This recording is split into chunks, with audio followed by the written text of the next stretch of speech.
Hello, universe. It's Ace here from Ascension Avenue, and I am here to talk about androgyny and spirituality. That's the topic for today. I usually say that the other way around, but oh well.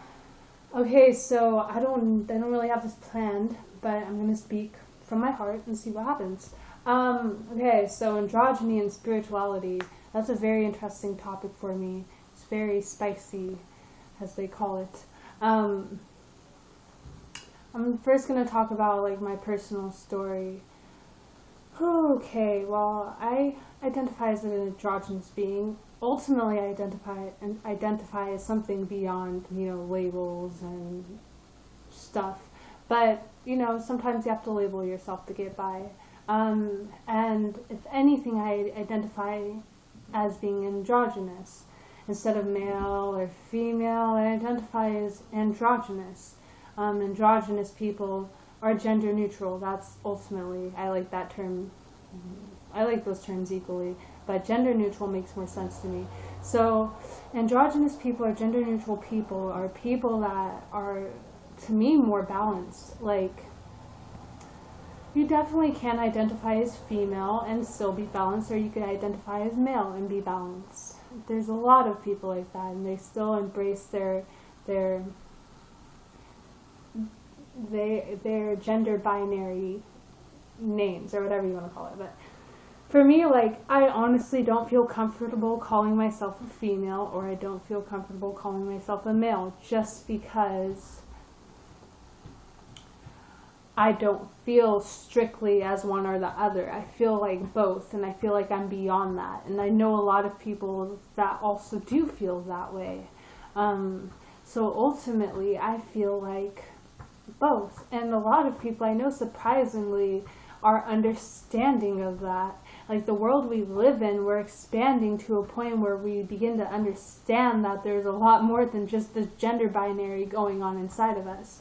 Yes, some people have penises and some people have vaginas, but ultimately we all have these body parts that are meant to do almost the same things.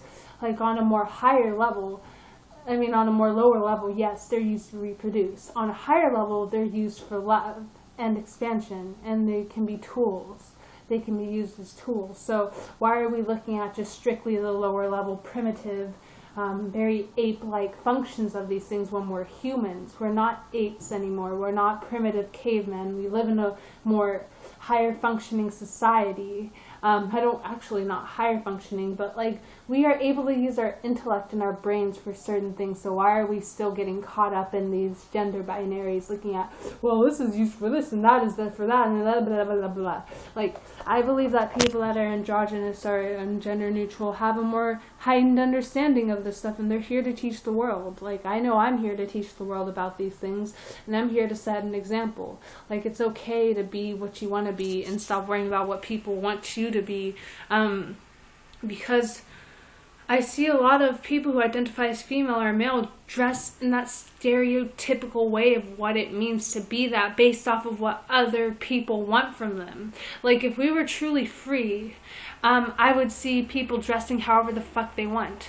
Like honestly, however they want, not like waiting for other people to tell them how to dress or what to dress, or the media saying this is what you should wear or this is what's in style, so wear that.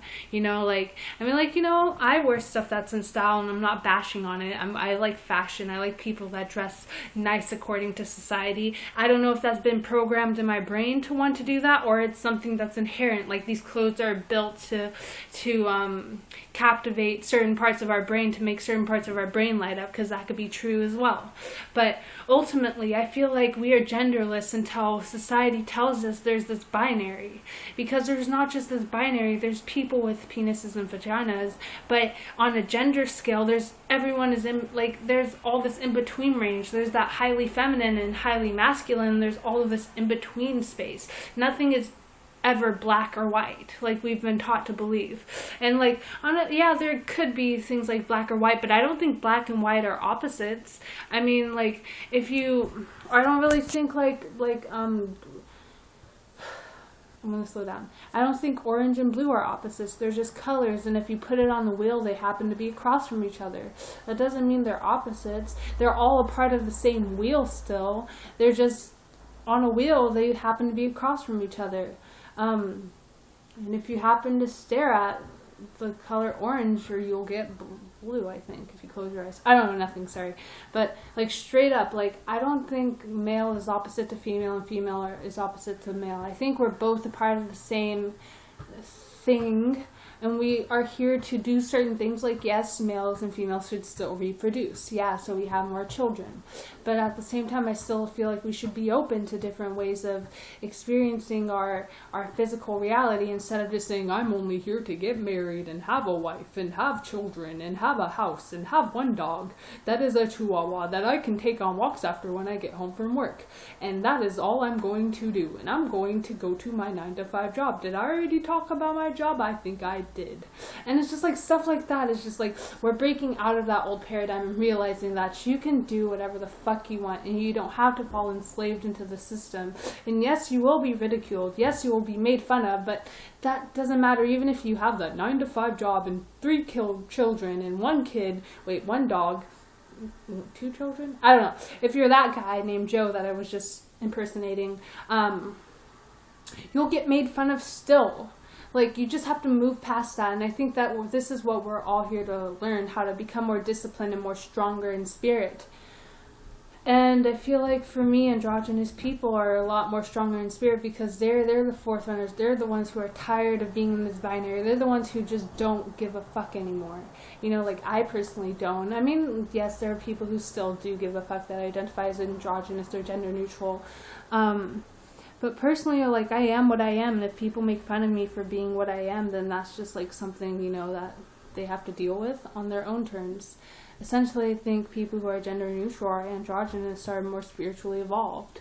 And that's not always true, but that's a belief that I have. Like, there are people who identify as male and female that are spiritually evolved, but essentially, I feel like almost all of the gender neutral people I know are very intellectual and very smart and very balanced in the way of not being too I don't know, just too intense in certain spectrums of life. Anyways, that's pretty much what I wanted to say. I'm sure there's a lot more. I'm going to talk about a lot more, because it's a big part of life. And yeah, peace out. Peace out, guys. Peace out.